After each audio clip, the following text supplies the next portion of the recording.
ചാപ്റ്ററിൽ നമുക്ക് പരിശോധിക്കാനുള്ളത് പ്രധാനമായും 5 റവല്യൂഷൻസ് ആണ്. There are 5 revolutions in this chapter we have to look upon and they are അത് ഏതൊക്കെയാണെന്ന് നമുക്ക് നോക്കാം. ഏറ്റവും ആദ്യം അമേരിക്കൻ വാർ ഓഫ് ഇൻഡിപെൻഡൻസ് അല്ലെങ്കിൽ അമേരിക്കൻ സ്വാതന്ത്ര്യ സമരം അതല്ലെങ്കിൽ അമേരിക്കൻ വിപ്ലവം എന്നും നമുക്ക് വിളിക്കാം.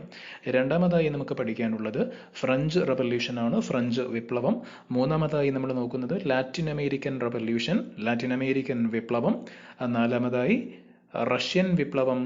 ഏറ്റവും അവസാനമായി ചൈനീസ് വിപ്ലവം. ഇങ്ങനെ 5 വിപ്ലവങ്ങളാണ് നമുക്ക് ഈ ഒരു അധ്യായത്തിൽ പഠിക്കാനുള്ളത്. കുമാരനാശാന്റെ ഒരു ഉദ്ബോധനം എന്ന കവിതയിലെ ഏതാനും ചില വരികൾ നൽകിക്കൊണ്ടാണ് ഈ ഒരു യൂണിറ്റ്, ഈ ഒരു പാഠഭാഗം ഇവിടെ ആരംഭിക്കുന്നത്. അതിങ്ങനെയാണ്: freedom alone is nectar divine, freedom is life itself, to a self respecting people slavery is more terrible than death. സ്വാതന്ത്ര്യം തന്നെ അമൃതം, സ്വാതന്ത്ര്യം തന്നെ ജീവിതം, പാരതന്ത്ര്യം മാനികൾക്കു മൃതിയേക്കാൾ ഭയാനകം. സ്വാതന്ത്ര്യത്തിന്റെ പ്രാധാന്യത്തെക്കുറിച്ചാണ് കവി ഈ വരികളിലൂടെ നമ്മോട് പറയുന്നത്. സ്വാതന്ത്ര്യമില്ലാത്ത അവസ്ഥ എന്ന് പറഞ്ഞാൽ അത് മൃതിയേക്കാൾ, മരണത്തേക്കാൾ ഭയാനകമായ അവസ്ഥയാണ് എന്ന് അദ്ദേഹം നമ്മോട് പറയുന്നു. ഈ വരികളിലൂടെ കവി നമ്മോട് പറയുന്നു. സ്വാതന്ത്ര്യം നിഷേധിക്കപ്പെട്ട ജനത ഈ ലോകത്തിന്റെ പല ഭാഗത്തും പല കാലഘട്ടങ്ങളിലും ജീവിച്ചിട്ടുണ്ട്. അത്തരം ജനത ആ നിഷേധിക്കപ്പെട്ട സ്വാതന്ത്ര്യം, അവകാശങ്ങൾ നേടിയെടുക്കുന്നതിന് വേണ്ടി പല പോരാട്ടങ്ങളും നടത്തിയിട്ടുണ്ട്, ഇപ്പോഴും നടത്തിക്കൊണ്ടിരിക്കുന്നു. അങ്ങനെയുള്ള ചില പോരാട്ടങ്ങളെ വിപ്ലവങ്ങൾ എന്ന പേരിൽ ഈ ഒരു അധ്യായത്തിലൂടെ നമ്മളിവിടെ പഠിക്കാൻ പോവുകയാണ്. ലോകത്തെ സ്വാധീനിച്ച പ്രധാനപ്പെട്ട സ്വാതന്ത്ര്യ സമര പോരാട്ടങ്ങൾ അതല്ലെങ്കിൽ ലോകത്തെ സ്വാധീനിച്ച പ്രധാനപ്പെട്ട വിപ്ലവങ്ങൾ ഏതൊക്കെയാണെന്ന് ഈ ഒരു അധ്യായത്തിലൂടെ നമുക്ക് പരിശോധിക്കാം.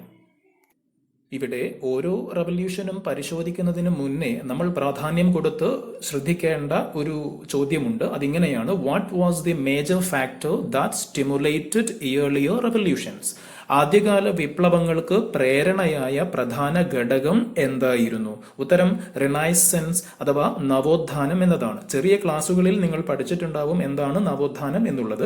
എല്ലാ മേഖലകളിലും ഉണ്ടായിട്ടുള്ള ഒരു പുത്തൻ ഉണർവിനെ, അത് സാഹിത്യ മേഖലയായിക്കോട്ടെ, മതചിന്തകളായിക്കോട്ടെ, തത്വചിന്തയായിക്കോട്ടെ, കലാമേഖലയായിക്കോട്ടെ, വൈജ്ഞാനിക രംഗമായിക്കോട്ടെ, ശാസ്ത്രമായിക്കോട്ടെ, എല്ലാ മേഖലകളിലും ഉണ്ടായിട്ടുള്ള പുത്തൻ ഉണർവിനെയാണ് പ്രോഗ്രസീവായിട്ടുള്ള ചേഞ്ച്, ന്യൂ അവൈക്കനിങ്, റിഫ്രഷ്മെന്റ്, അതിനെയാണ് നമ്മൾ റിനൈസൻസ് എന്ന് വിളിക്കുന്നത്. ഈ റിനൈസൻസ് ആണ്, ഈ നവോത്ഥാനമാണ് ആദ്യകാല വിപ്ലവങ്ങൾക്ക് പിറകിലെ പ്രധാനപ്പെട്ട ഘടകം. വളരെ ഇമ്പോർട്ടന്റ് ആയിട്ടുള്ള 1 മാർക്കിനുള്ള ഒരു ചോദ്യമാണത്. ഈ നവോത്ഥാനം മനുഷ്യന്റെ ചിന്തയിലും അവന്റെ ജീവിതത്തിലും അവന്റെ പ്രവൃത്തികളിലുമൊക്കെ അവന്റെ കാഴ്ചപ്പാടിലൊക്കെ ഒരുപാട് മാറ്റങ്ങൾ കൊണ്ടുവന്നിട്ടുണ്ട്. ആ മാറ്റങ്ങളെ കുറിച്ചുള്ള ചോദ്യം ഇങ്ങനെയാവും: what are the significant changes made by the renaissance in human thought, views and life? മനുഷ്യന്റെ ജീവിതത്തിലും അവന്റെ ചിന്തകളിലും കാഴ്ചപ്പാടിലുമെല്ലാം നവോത്ഥാനം കൊണ്ടുവന്ന മാറ്റങ്ങൾ എന്തെല്ലാമാണ്? ഉത്തരം നമുക്ക് നോക്കാം. Humanism, scientific temper, rational thinking, spirit of inquiry, development of regional languages, etc. അതായത് മാനവികത, ശാസ്ത്രബോധം, യുക്തിചിന്ത, അന്വേഷണത്വര, പ്രാദേശിക ഭാഷകളുടെ വളർച്ച, ഇതൊക്കെയാണ് റിനൈസൻസ് അല്ലെങ്കിൽ നവോത്ഥാനം മനുഷ്യ ജീവിതവുമായി ബന്ധപ്പെട്ടുകൊണ്ട് വരുത്തിയിട്ടുള്ള മാറ്റങ്ങൾ. റിനൈസൻസ് അഥവാ നവോത്ഥാനം എല്ലാ മേഖലകളിലും മാറ്റങ്ങൾ കൊണ്ടുവന്നു എന്ന് നമ്മൾ പറഞ്ഞു. ശാസ്ത്രരംഗത്ത് റിനൈസൻസ് കൊണ്ടുവന്നിട്ടുള്ള മാറ്റത്തെ നമ്മൾ എൻലൈറ്റൻമെന്റ് എന്നാണ് വിളിക്കുന്നത്, അഥവാ ജ്ഞാനോദയം. The progress in the field of science brought about by the renaissance in the 18th century is called as enlightenment. 18ാം നൂറ്റാണ്ടിൽ ശാസ്ത്രരംഗത്ത് നവോത്ഥാനം കൊണ്ടുവന്നിട്ടുള്ള പുരോഗതിയെ, മാറ്റത്തെ നമ്മൾ വിളിക്കുന്നത് ജ്ഞാനോദയം എന്ന പേരിലാണ്. സോ ഇവിടെ ശ്രദ്ധിക്കേണ്ട ഒരു കാര്യമുണ്ട്. What are the ideas propagated by the enlightenment thinkers? ജ്ഞാനോദയത്തിന്റെ വക്താക്കൾ പ്രചരിപ്പിച്ച ആശയങ്ങൾ എന്തൊക്കെയാണ്? ഉത്തരം നോക്കാം. ഫ്രീഡം അഥവാ സ്വാതന്ത്ര്യം, ഡെമോക്രസി അഥവാ ജനാധിപത്യം, ഇക്വാളിറ്റി അഥവാ സമത്വം, നാഷണലിസം അഥവാ ദേശീയത. ഇവിടെ ശ്രദ്ധിക്കേണ്ട ഒരു കാര്യമുണ്ട്. ലോകത്തിന്റെ എല്ലാ ഭാഗത്തും, ഏറെക്കുറെ എല്ലായിടത്തും ജനങ്ങൾക്ക് ഈ പറയുന്ന ആശയങ്ങളൊന്നും ലഭിക്കുന്നില്ല. ഇതൊക്കെ അവർക്ക് അപ്രാപ്യമായിട്ടുള്ള ആശയങ്ങളാണ്. അഥവാ അവർക്ക് സ്വാതന്ത്ര്യം കിട്ടുന്നില്ല, അവർക്ക് സമത്വം ലഭിക്കുന്നില്ല, തുല്യത ലഭിക്കുന്നില്ല. അപ്പൊ ഇങ്ങനെയൊക്കെയുള്ള ആശയങ്ങൾ ജനങ്ങളെ വല്ലാതെ സ്വാധീനിക്കുകയും അതിനുവേണ്ടിയൊക്കെ അവർ പോരാടാൻ തുടങ്ങുകയും ചെയ്തു. ഇത്തരത്തിൽ ലോകത്തിന്റെ പല ഭാഗത്തും വിപ്ലവങ്ങൾ ഉണ്ടാവാൻ തുടങ്ങി. ആ വിപ്ലവങ്ങൾ ഓരോന്നും നമുക്കിവിടെ പരിശോധിക്കാം. അമേരിക്കൻ വാർ ഓഫ് ഇൻഡിപെൻഡൻസ് അഥവാ അമേരിക്കൻ സ്വാതന്ത്ര്യ സമരം. ടോപ്പിക്കിലേക്ക് ഡീറ്റെയിൽഡ് ആയിട്ട് പ്രവേശിക്കുന്നതിന് മുന്നേ കുട്ടികളോട് പറയാനുള്ളൊരു കാര്യം, നമ്മൾ ടെക്സ്റ്റ് ബുക്കിലുള്ള എല്ലാ കാര്യങ്ങളും അതേപോലെ ഇവിടെ പകർത്തുന്നില്ല.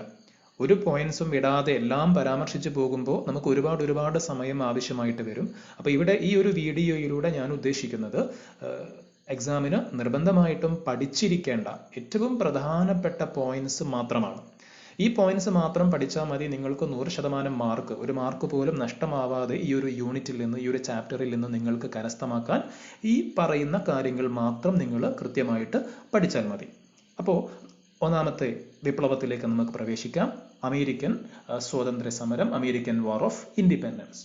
ഇവിടെ നിങ്ങൾക്ക് ഒരു സ്ലോഗൻ, ഒരു മുദ്രാവാക്യം കാണാൻ പറ്റും. No taxation without representation. പ്രാതിനിധ്യമില്ലാതെ നികുതിയില്ല. തയ്യാറാക്കിയ വ്യക്തിയുടെ പേര് ജെയിംസ് ഓട്ടിസ് എന്നാണ്.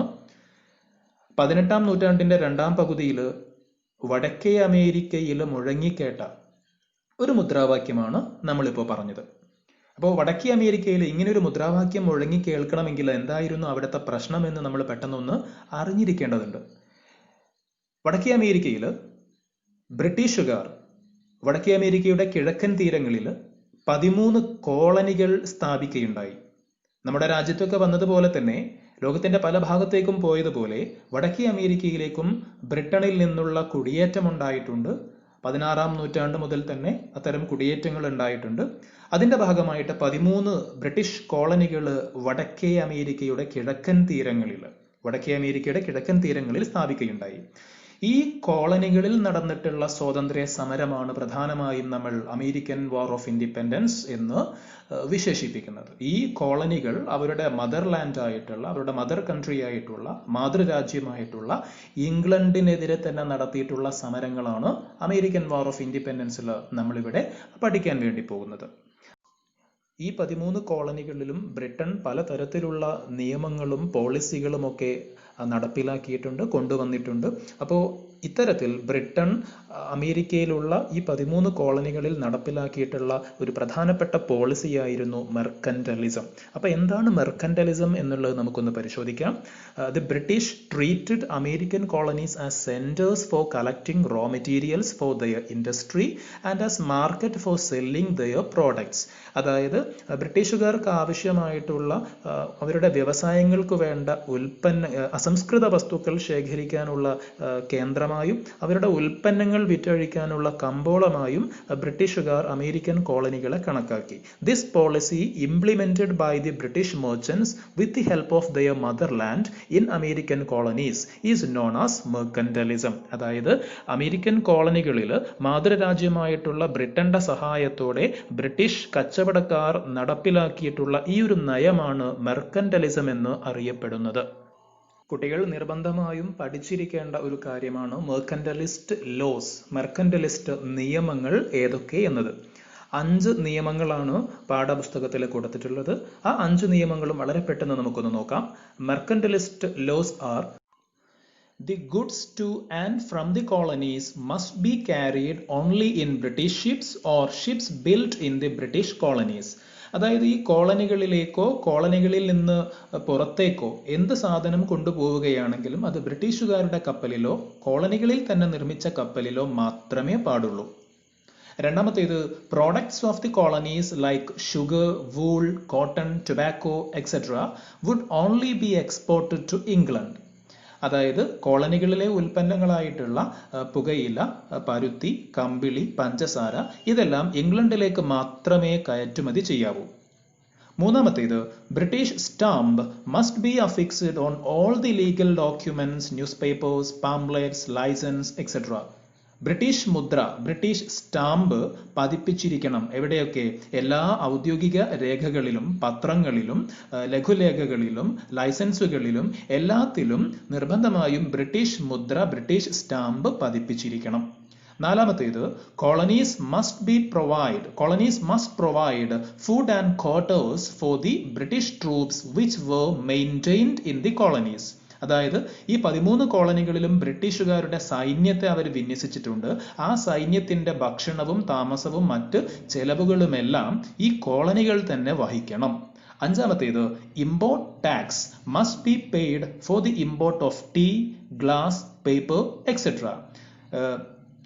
തേയില, ഗ്ലാസ്, കടലാസ് തുടങ്ങിയവയുടെ ഇറക്കുമതിക്ക് നിർബന്ധമായിട്ടും ഇറക്കുമതി ചുങ്കം നൽകണം, ഇമ്പോർട്ട് ടാക്സ് നൽകണം. അപ്പൊ ഇതൊക്കെയാണ് 5 മെർക്കന്റലിസ്റ്റ് നിയമങ്ങൾ. ഈ 5 മെർക്കന്റലിസ്റ്റ് നിയമങ്ങളെ വളരെ എളുപ്പത്തിൽ 5 ഷോർട്ട് ഹിൻസ്, 5 ചെറിയ സൂചനകളിലൂടെ നമുക്ക് ഓർത്തുവെക്കാം. അത് ഒന്ന് നോക്കാം. നമുക്ക് സ്ക്രീനിൽ കാണാൻ പറ്റും. British ships, British stamp, British troop, export, import. ഈ 5 ചെറിയ പോയിന്റുകൾ ഓർത്തുകൊണ്ട് ഈ 5 സെന്റൻസും നമുക്ക് പരീക്ഷയ്ക്ക് സുഖമായിട്ട് എഴുതാൻ സാധിക്കും. എങ്ങനെയാ? ബ്രിട്ടീഷ് ഷിപ്സ് എന്ന് പറയുമ്പോൾ അവിടെ നമ്മൾ ഓർക്കുക, ബ്രിട്ടീഷ് ഷിപ്സിൽ മാത്രമേ കോളനിയിൽ നിന്ന് പുറത്തുനിന്ന് കോളനിയിലേക്കും സാധനങ്ങൾ കൊണ്ടുപോകാൻ പാടുള്ളൂ. ബ്രിട്ടീഷ് സ്റ്റാമ്പ്, അവിടെ നമ്മൾ ഓർക്കുക, എല്ലാ രേഖകളിലും ഡോക്യുമെന്റ്സിലും ബ്രിട്ടീഷ് സ്റ്റാമ്പ് പതിപ്പിക്കണം എന്നുള്ള പോയിന്റ്.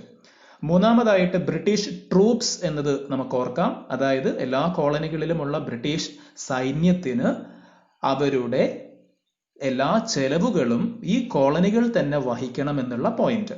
പിന്നെ ഒന്ന് എക്സ്പോർട്ടാണ്. അതായത് കോളനികളിൽ നിന്ന് എല്ലാ സാധനങ്ങളും ബ്രിട്ടനിലേക്ക് മാത്രമേ എക്സ്പോർട്ട് ചെയ്യാവൂ. അടുത്തത് ഇമ്പോർട്ടാണ്. അതായത് കോളനികളിലേക്ക് ഇമ്പോർട്ട് ചെയ്യുന്ന സാധനങ്ങൾക്ക് എന്ത് ചെയ്യണം? ഇറക്കുമതി ചുങ്കം, ഇമ്പോർട്ട് ടാക്സ് നൽകണം. അപ്പൊ British ships, British stamp, British troop, അതായത് ബ്രിട്ടീഷ് സൈന്യം, എക്സ്പോർട്ട്, ഇമ്പോർട്ട്, അതായത് കയറ്റുമതി, ഇറക്കുമതി. ഇങ്ങനെയുള്ള ഈ 5 പോയിന്റ്സിലൂടെ ഈ 5 മെർക്കന്റലിസ്റ്റ് നിയമങ്ങളും എളുപ്പത്തിൽ നമുക്ക് ഓർത്തുവെക്കാവുന്നതാണ്. അമേരിക്കൻ സ്വാതന്ത്ര്യ സമരത്തെ ഇൻഫ്ലുവൻസ് ചെയ്ത് സ്വാധീനിച്ച പ്രധാനപ്പെട്ട ചിന്തകർ, തിങ്കേഴ്സ് ആരൊക്കെയാണെന്ന് നോക്കാം. John Locke, Thomas Paine. ഈ 2 പേരുകളാണ് നമ്മൾ ഓർക്കാനുള്ളത്. John Locke, Thomas Paine. അവർ 2 പേരും പറഞ്ഞ കാര്യങ്ങൾ കൂടി നമുക്കൊന്ന് നോക്കാം. ജോൺ ലോക്ക് പറയുന്നു, everyone has some fundamental rights, no government has the right to suspend them. എല്ലാ മനുഷ്യർക്കും ചില മൗലിക അവകാശങ്ങളുണ്ട്, അത് നിഷേധിക്കാൻ ഒരു ഗവൺമെന്റിനും അവകാശമില്ല. തോമസ് പെയിൻ പറയുന്നു, there is something absurd in supposing a continent be perpetually governed by a foreign power. അതായത് ഏതെങ്കിലും ഒരു വിദേശ ശക്തിക്ക് കീഴിൽ ഒരു വൻകര ദീർഘകാലം കീഴടങ്ങി കഴിയുക എന്ന് പറയുന്നത് യുക്തിക്ക് നിരക്കുന്ന കാര്യമല്ല. അതായത് ബ്രിട്ടനു കീഴിൽ വടക്കേ അമേരിക്ക അടിമകളെ പോലെ ദീർഘകാലം കീഴടങ്ങി കഴിയുന്നത് യുക്തിക്ക് നിരക്കുന്നതല്ല എന്നാണ് തോമസ് പെയിൻ പറയുന്നത്. തോമസ് പെയിനുമായി ബന്ധപ്പെട്ട് ഒരു കാര്യം കൂടി നമ്മൾ ഓർക്കാനുണ്ട്. അദ്ദേഹം ഒരു ലഘുലേഖ തയ്യാറാക്കിയിട്ടുണ്ട്, ഒരു പാംപ്ലെറ്റ് തയ്യാറാക്കിയിട്ടുണ്ട്. So he published a pamphlet titled common sense. Common sense എന്നറിയപ്പെടുന്ന ഒരു ലഘുലേഖ അദ്ദേഹം തയ്യാറാക്കിയിട്ടുണ്ട്. മാച്ച് ദി ബോക്സിലൊക്കെ ചോദിക്കുന്ന ഒരു ചോദ്യമാണ് Thomas pain common sense. Okay, ഒരു ഭാഗത്ത് തോമസ് പെയിൻ ഉണ്ടാവും, മറുഭാഗത്ത് കോമൺ സെൻസ് എന്നത് ഉണ്ടാവും. അപ്പൊ ഈ കോമൺ സെൻസ് എന്ന് പറയുന്ന ലഘുലേഖയിൽ അദ്ദേഹം പറഞ്ഞ കാര്യമാണ് നമ്മൾ നേരത്തെ വായിച്ചിട്ടുള്ള ആ ഒരു സ്റ്റേറ്റ്മെന്റ്.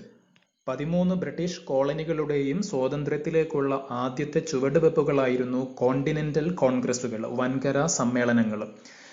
1ാം വൻകര സമ്മേളനം, 2ാം വൻകര സമ്മേളനം, അതല്ലെങ്കിൽ first continental Congress, second continental Congress എന്നിങ്ങനെ നമുക്ക് 2 കോണ്ടിനെന്റൽ കോൺഗ്രസുകളാണ് പ്രധാനമായും ഇവിടെ പഠിക്കാനുള്ളത്. അതായത് ജോർജിയ ഒഴികെയുള്ള മറ്റെല്ലാ കോളനികളുടെയും പ്രതിനിധികൾ 1774 ഫിലാഡൽഫിയ എന്ന് പറയുന്ന സ്ഥലത്ത് സമ്മേളിച്ചു. അവർ ഇംഗ്ലണ്ടിലെ രാജാവിനൊരു പെറ്റീഷൻ, ഒരു പരാതി അയച്ചു. They submitted a petition to the King of England. In that petition, they demanded the revocation of the regulations enforced on industry and commerce and not to impose tax without the approval of the people. അതായത് വ്യാപാരത്തിനും വ്യവസായത്തിനും മുകളിലൊക്കെ ഏർപ്പെടുത്തിയിട്ടുള്ള നിയന്ത്രണങ്ങളൊക്കെ എടുത്തുമാറ്റുക, ജനങ്ങളുടെ സമ്മതമില്ലാതെ പുതിയ നികുതികൾ ചുമത്താതിരിക്കുക. ഈ 2 കാര്യങ്ങളാണ് 1ാം continental കോൺഗ്രസിന്റെ ഭാഗമായിക്കൊണ്ട് ഇംഗ്ലണ്ടിലെ രാജാവിന് അവരൊരു നിവേദനമായിട്ട് അയച്ചതിലുള്ളത്. പക്ഷേ ഈ നിവേദനത്തിലുള്ള മറുപടി രാജാവ് തിരിച്ചയച്ചത് വേറെ രൂപത്തിലായിരുന്നു. രാജാവ് ഈ പ്രക്ഷോഭങ്ങളെ മുളയിലെ നുള്ളിക്കളയാൻ വേണ്ടിയിട്ട് ഒരു സൈന്യത്തെ ഇംഗ്ലണ്ടിൽ നിന്നും ഈ കോളനികളിലേക്ക് അയക്കുകയാണ് ഉണ്ടായത്. സ്വാഭാവികമായും കോളനികളും ബ്രിട്ടനും തമ്മിലുള്ള യുദ്ധം, ഏറ്റുമുട്ടലുകൾ അവിടെ ആരംഭിച്ചു. തുടർന്ന് 2ാം കോണ്ടിനെന്റൽ കോൺഗ്രസ് 1775 അതേ സ്ഥലത്ത്, ഫിലാഡൽഫിയ എന്ന് പറയുന്ന അതേ സ്ഥലത്ത് 2ാം കോണ്ടിനെന്റൽ കോൺഗ്രസ് ചേരുന്നു. And they elected George Washington as the commander-in-chief of the Continental Army. Continental സൈന്യത്തിന്റെ കമാൻഡർ-ഇൻ-ചീഫ് ആയി ജോർജ് വാഷിംഗ്ടണിനെ അവർ തെരഞ്ഞെടുക്കുകയും ചെയ്തു. തുടർന്ന് ലോകപ്രശസ്തമായ അമേരിക്കൻ സ്വാതന്ത്ര്യ പ്രഖ്യാപനം ഡിക്ലറേഷൻ ഓഫ് ഇൻഡിപെൻഡൻസ് 1776 ജൂലൈ 4 നിലവിൽ വന്നു.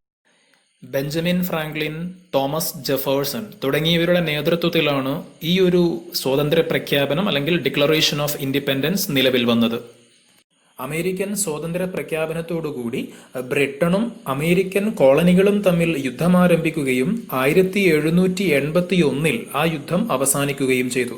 പിന്നീട് 1783 ട്രീറ്റി ഓഫ് പാരീസ് ഉടമ്പടി പ്രകാരം England ratified the freedom of 13 colonies 13 കോളനികളുടെയും സ്വാതന്ത്ര്യം ഇംഗ്ലണ്ട് അംഗീകരിച്ചു. തുടർന്ന് അമേരിക്കയ്ക്കു വേണ്ടി ജെയിംസ് മാഡിസന്റെ നേതൃത്വത്തിൽ ഒരു ഭരണഘടന എഴുതി തയ്യാറാക്കുകയും ചെയ്തു. ഈ ഭരണഘടന പ്രകാരം നിലവിൽ വന്ന യുണൈറ്റഡ് സ്റ്റേറ്റ്സ് ഓഫ് അമേരിക്കയുടെ, ഇന്നത്തെ അമേരിക്കയുടെ ആദ്യത്തെ പ്രസിഡന്റായി ജോർജ് വാഷിംഗ്ടണിനെ അവർ തെരഞ്ഞെടുക്കുകയും ചെയ്തു. അമേരിക്കൻ സ്വാതന്ത്ര്യ സമരത്തിന്റെ ഫലങ്ങൾ, അതല്ലെങ്കിൽ results or influence of American war of independence, അതും കൂടിയാണ് അമേരിക്കൻ റവല്യൂഷനുമായി ബന്ധപ്പെട്ട് നമുക്കിനി നോക്കാനുള്ളത്. ഇത് വളരെ ഇമ്പോർട്ടൻ്റ് ആണ്. ഓരോന്നും നമുക്ക് നോക്കാം. ഒന്നാമത്തെ point, gave direction and motivation to the later freedom struggles and revolutions all over the world. ഏത് വിപ്ലവത്തിനും നമുക്ക് പറയാൻ പറ്റുന്ന ഒരു പോയിന്റാണ് ആദ്യത്തെ പോയിന്റ്. പിന്നീട് ലോകത്തുണ്ടായ എല്ലാ വിപ്ലവങ്ങൾക്കും പ്രചോദനമായി എന്നതാണ് ആ പോയിന്റ്. പിന്നീട് ലോകത്തുണ്ടായ എല്ലാ വിപ്ലവങ്ങൾക്കും പ്രചോദനമാവാൻ അമേരിക്കൻ സ്വാതന്ത്ര്യ സമരത്തിന് സാധിച്ചു. രണ്ടാമത്തെ point, put forward the concept of republican form of government. Republican government എന്ന ആശയം മുന്നോട്ട് വെച്ചു. മൂന്നാമത്തെ point, prepared the first written constitution. ലോകത്ത് ആദ്യത്തെ എഴുതപ്പെട്ട ഭരണഘടന തയ്യാറാക്കിയത് അമേരിക്കയിലാണ്. നാലാമത്തെ point, contributed to the concept of federal system that ensured freedom and authority of states in the union. അതായത് കേന്ദ്ര ഭരണ സംവിധാനം നിലവിലുണ്ടെങ്കിലും സംസ്ഥാനങ്ങൾക്ക് പ്രത്യേക അധികാരം നൽകുന്ന ഫെഡറൽ രാഷ്ട്രം, ഫെഡറൽ സംവിധാനം എന്നുള്ള ആശയം ലോകത്തിനു നൽകി. ഇതൊക്കെയാണ് അമേരിക്കൻ സ്വാതന്ത്ര്യ സമരത്തിന്റെ ഫലങ്ങൾ, the results or influence of American war of independence. ഇത്രയും കാര്യങ്ങളാണ് അമേരിക്കൻ റവല്യൂഷനുമായി ബന്ധപ്പെട്ടുകൊണ്ട് നമുക്ക് പഠിക്കാനുള്ളത്. ഫ്രഞ്ച് റവല്യൂഷനാണ് അടുത്തതായി നമ്മൾ നോക്കാൻ പോകുന്നത്. During 17th and 18th centuries, French society was divided into 3 estates. 3 എസ്റ്റേറ്റുകളായി, 3 തട്ടുകളായി വിഭജിക്കപ്പെട്ടിരുന്നു 17-18 നൂറ്റാണ്ടുകളിലെ French സമൂഹം. ആ 3 എസ്റ്റേറ്റുകളെ നമുക്ക് നോക്കാം. ഫസ്റ്റ് എസ്റ്റേറ്റ് ക്ലർജി അഥവാ പുരോഹിതന്മാർ എന്നറിയപ്പെടുന്നു. സെക്കൻഡ് എസ്റ്റേറ്റ് നൊബിലിറ്റി അഥവാ പ്രഭുക്കന്മാർ എന്നറിയപ്പെടുന്നു. തേർഡ് എസ്റ്റേറ്റ് സാധാരണക്കാരും മധ്യവർഗവുമാണ്, the middle class, including traders, writers, lawyers, officials, teachers, bankers, farmers and craftsmen. ഏറ്റവും കൂടുതൽ ആളുകൾ ഉണ്ടായിരുന്നത്, majority of the people belong to the third estate. ഏറ്റവും കൂടുതൽ ആളുകൾ ഉണ്ടായിരുന്നത് മൂന്നാമത്തെ എസ്റ്റേറ്റിലായിരുന്നു. ഈ ഓരോ എസ്റ്റേറ്റിന്റെയും പ്രത്യേകതകൾ നമ്മൾ അറിഞ്ഞിരിക്കണം. പ്രാധാന്യത്തോടു കൂടി പഠിക്കേണ്ട കാര്യമാണ്. നമുക്ക് പരിശോധിക്കാം ഓരോ എസ്റ്റേറ്റിന്റെയും പ്രത്യേകതകൾ. ഒന്നാമത്തെ എസ്റ്റേറ്റ് ആയ ക്ലർജി അഥവാ പുരോഹിതന്മാർ, ദേ ഹെൽഡ് വാസ്റ്റ് ലാൻഡ്, ധാരാളം ഭൂമി കൈവശം വെച്ചു. And they collected the tax called tithe from farmers. കർഷകരിൽ നിന്നും ടിത്തെ എന്ന പേരിലുള്ള ഒരു നികുതി പിരിച്ചിരുന്നു പുരോഹിതന്മാർ. And they exempted from all taxes. ഒരു തരത്തിലുള്ള നികുതിയും അവർ നൽകേണ്ടിയിരുന്നില്ല. And they controlled higher positions in administrative and military service. ഭരണത്തിലും സൈന്യത്തിലുമൊക്കെ ഉയർന്ന പദവി അവർ അലങ്കരിച്ചിരുന്നു. രണ്ടാമത്തെ എസ്റ്റേറ്റ് നൊബിലിറ്റിയാണ് അഥവാ പ്രഭുക്കന്മാരാണ്. They engaged in military service. സൈനിക സേവനം വഹിച്ചിരുന്നതും അതേപോലെ രാജ്യം ഭരിച്ചിരുന്നതുമൊക്കെ നൊബിലിറ്റിയാണ്, പ്രഭുക്കന്മാരാണ്. And they collected various taxes from farmers like clergy. കർഷകരിൽ നിന്ന്, പുരോഹിതന്മാരെ പോലെ തന്നെ കർഷകരിൽ നിന്ന് ധാരാളം നികുതികൾ അവർ പിരിച്ചിരുന്നു. And they made farmers work without wages. ശമ്പളം കൊടുക്കാണ്ട്, കൂലി കൊടുക്കാണ്ട് കർഷകരെ കൊണ്ട് ജോലി എടുപ്പിച്ചിരുന്നു. And they exempted from all tax. എല്ലാ നികുതികളിൽ നിന്നും അവർ ഒഴിവാക്കപ്പെട്ടു. And they led luxurious life. വളരെ ആർഭാടപൂർവമായിട്ടുള്ള ജീവിതമാണ് അവർ നയിച്ചത്. And they held vast lands like clergy. ക്ലർജിയെ പോലെ തന്നെ, പുരോഹിതന്മാരെ പോലെ തന്നെ ധാരാളം ഭൂപ്രദേശം അവർ കൈവശം വെച്ചിരുന്നു. അപ്പൊ ഏറെക്കുറെ നമുക്ക് മനസ്സിലാക്കാൻ സാധിക്കും, ഏറെക്കുറെ രണ്ട് എസ്റ്റേറ്റുകളും, ക്ലർജി ആൻഡ് നൊബിലിറ്റി, പുരോഹിതന്മാരും പ്രഭുക്കന്മാരും ഏറെക്കുറെ ഒരേപോലെയുള്ള ജീവിതമാണ് നയിച്ചത്. ഒരുപാട് റൈറ്റ്സ് അവർക്കുണ്ടായിരുന്നു. കർഷകരിൽ നിന്ന് അവർ പലതരത്തിലുള്ള ടാക്സുകൾ പിടിച്ചെടുത്തിട്ടുണ്ട്, ഒരുപാട് ഭൂമി കൈവശം വെച്ചിട്ടുണ്ട്, ഉയർന്ന പദവികളൊക്കെ അവർക്ക് സമൂഹത്തിൽ ഉണ്ടായിരുന്നു. ഇനി മൂന്നാമത്തെ എസ്റ്റേറ്റ്, തേർഡ് എസ്റ്റേറ്റിലേക്ക് നമുക്ക് കടന്നു ചെല്ലാം. നമ്മൾ പറഞ്ഞു ഏറ്റവും കൂടുതൽ ആളുകൾ ഉണ്ടായിരുന്നത് തേർഡ് എസ്റ്റേറ്റിലാണ്, മൂന്നാമത്തെ എസ്റ്റേറ്റിലാണ്. എന്നാൽ no role in the administration for the members of third estate. Third എസ്റ്റേറ്റിലുള്ള അംഗങ്ങൾക്ക് ഭരണത്തിൽ യാതൊരു അവകാശവും ഉണ്ടായിരുന്നില്ല. And they paid land tax, namely taille, to the government. സർക്കാരിലേക്ക് ഒരു ഭൂനികുതി അവർ നൽകിയിരുന്നു. അതിന്റെ പേരാണ് തൈലേ. നമ്മൾ നേരത്തെ പറഞ്ഞ ഒരു നികുതിയുണ്ട് ടിത്തെ, ഇപ്പൊ പറയുന്നു തൈലേ. അതേപോലെ സമൂഹത്തിലെ they enjoy low social status in society. സമൂഹത്തിലെ ഏറ്റവും താഴ്ന്ന സാമൂഹിക പദവിയാണ് അവർക്കുണ്ടായിരുന്നത്. And they paid taxes to clergy and nobles. പുരോഹിതന്മാർക്കും പ്രഭുക്കന്മാർക്കും പലതരത്തിലുള്ള നികുതികളും അവർ നൽകേണ്ടിയും വന്നു. അപ്പൊ ഈ ഒരു ഫ്രഞ്ച് സൊസൈറ്റിയുടെ ഈ ഒരു ചിത്രത്തിൽ നിന്നും നമുക്ക് കൃത്യമായിട്ട് മനസ്സിലാക്കാം, ആദ്യത്തെ രണ്ട് എസ്റ്റേറ്റുകൾ എല്ലാവിധ അവകാശങ്ങളും അനുഭവിച്ചപ്പോൾ മൂന്നാമത്തെ എസ്റ്റേറ്റിന് യാതൊരു അവകാശവും സമൂഹത്തിൽ ഉണ്ടായിരുന്നില്ല. അതുകൊണ്ട് തന്നെ നമുക്ക് നിസ്സംശയം പറയാം, the French revolution was organised by the third estate. ഇനി നമുക്ക് ഫ്രഞ്ച് റവല്യൂഷനെ സ്വാധീനിച്ച ചിന്തകന്മാർ, തിങ്കേഴ്സ് ആരൊക്കെയാണെന്ന് നോക്കാം. 3 ചിന്തകരെയാണ് നമുക്കിവിടെ പഠിക്കാനുള്ളത്. 3 ചിന്തകരുടെയും 2 വീതം പോയിന്റ്സ് വീതം നമ്മൾ മനസ്സിലാക്കണം. അത് നിർബന്ധമായും പഠിക്കുക തന്നെ വേണം.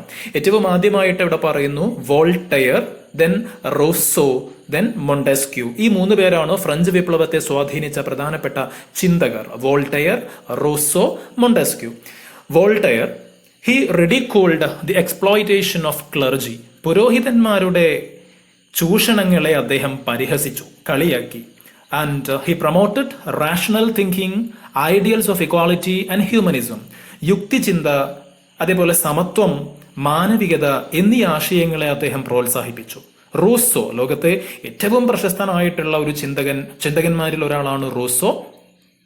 അദ്ദേഹം he spelled out the importance of freedom with a statement, man is born free but everywhere he is in chains. മനുഷ്യൻ സ്വതന്ത്രനായാണ് ജനിക്കുന്നത് എങ്കിലും എല്ലായിടത്തും അവൻ ചങ്ങലകളിലാണ് എന്ന ഒരു സ്റ്റേറ്റ്മെന്റിലൂടെ സ്വാതന്ത്ര്യത്തിന്റെ പ്രാധാന്യം അദ്ദേഹം ഉയർത്തി കാണിച്ചു.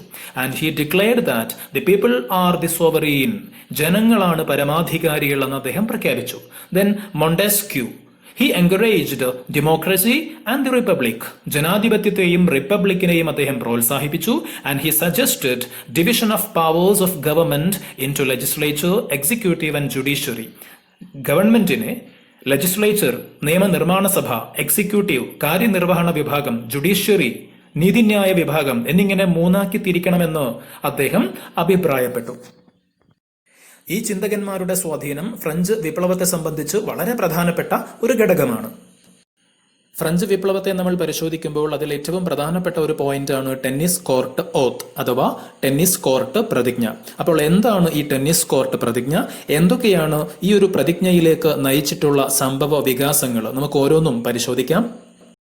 The luxurious life of the Bourbon kings and the frequent wars etc. led to the economic crisis. France ഭരിച്ചിരുന്ന ബോർബൻ രാജാക്കന്മാർ ആർഭാട ജീവിതമാണ് നയിച്ചിരുന്നത്. അതേപോലെ പല പ്രദേശങ്ങളുമായി അടിക്കടി യുദ്ധങ്ങൾ നടത്തിയിരുന്നു. ഇതെല്ലാം ഫ്രാൻസിൽ വലിയ സാമ്പത്തിക പ്രതിസന്ധി ഉണ്ടാവാൻ കാരണമായി. King Louis XVI decided to collect new taxes from the commons.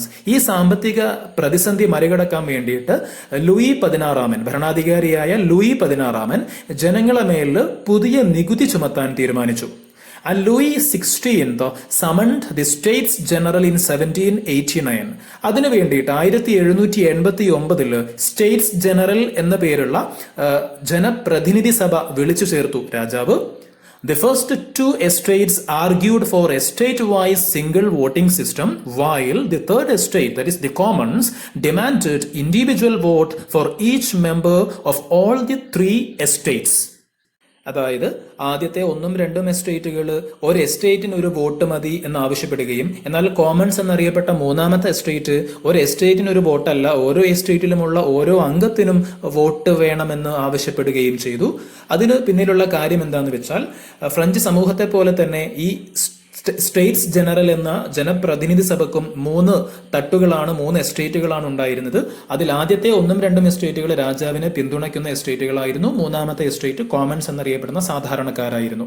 അപ്പോൾ ഒരു എസ്റ്റേറ്റിന് ഒരു വോട്ടാകുമ്പോൾ 3-2 ഭൂരിപക്ഷത്തോടു കൂടി രാജാവിന് എന്തു കാര്യവും നടപ്പിലാക്കാം, നികുതി എളുപ്പത്തിൽ കൊണ്ടുവരാൻ സാധിക്കും. എന്നാൽ കോമൺസ് എന്നറിയപ്പെട്ട മൂന്നാമത്തെ എസ്റ്റേറ്റിൽ ആദ്യത്തെ 1-2 എസ്റ്റേറ്റുകൾ ചേർന്നാലുള്ളതിനേക്കാൾ കൂടുതൽ അംഗങ്ങൾ ഉണ്ടായിരുന്നു. അതുകൊണ്ടാണ് മൂന്നാമത്തെ എസ്റ്റേറ്റ് എന്താവശ്യപ്പെട്ടത്? ഓരോ എസ്റ്റേറ്റിലുമുള്ള ഓരോ അംഗത്തിനും വോട്ടവകാശം വേണം എന്നാവശ്യപ്പെട്ടത്. അങ്ങനെ വരുമ്പോൾ മൂന്നാമത്തെ എസ്റ്റേറ്റിന് ഭൂരിപക്ഷം കിട്ടും. പക്ഷേ ആ ആവശ്യം അംഗീകരിച്ചില്ല.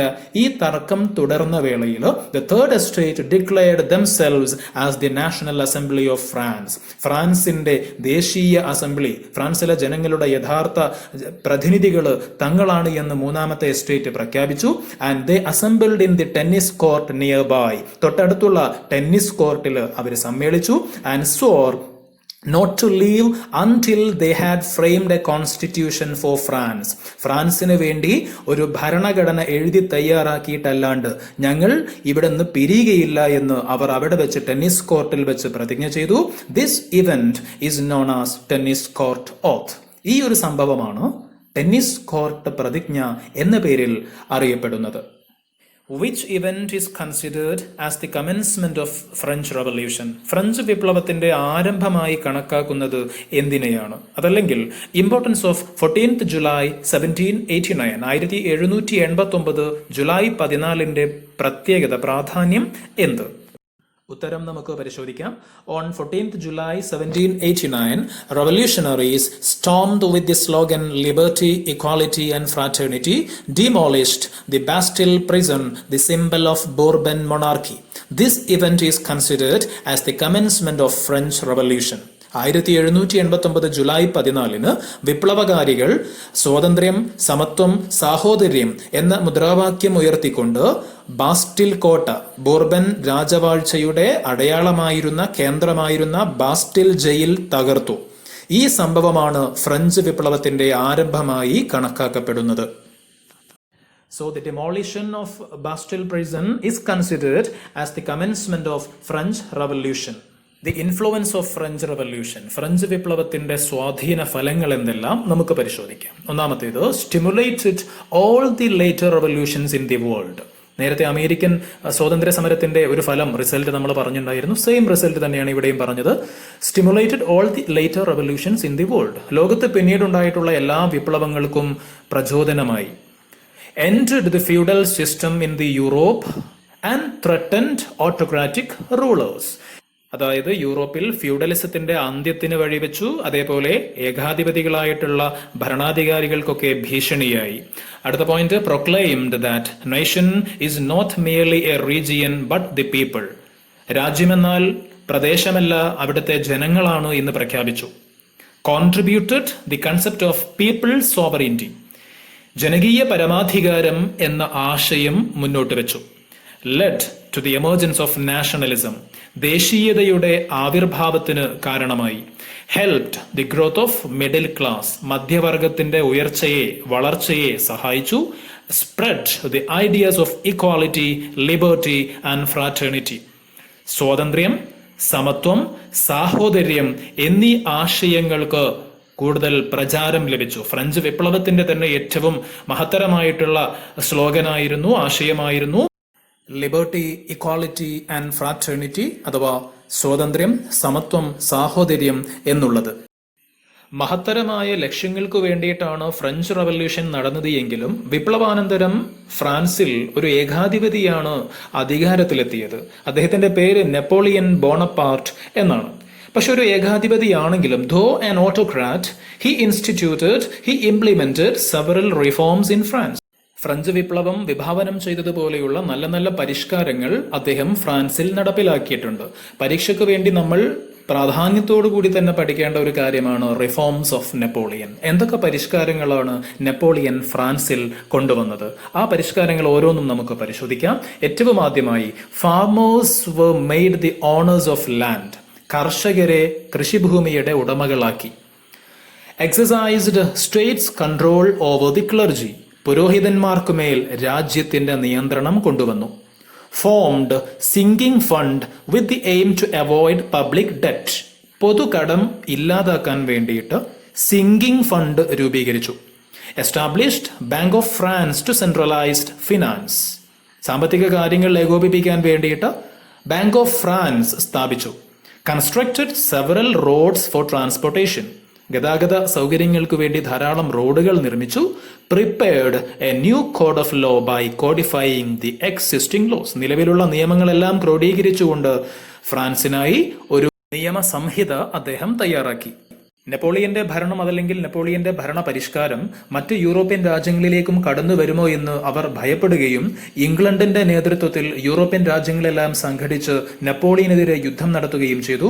1815 വാട്ടർലൂ യുദ്ധത്തിൽ നെപ്പോളിയൻ പരാജയപ്പെട്ടു.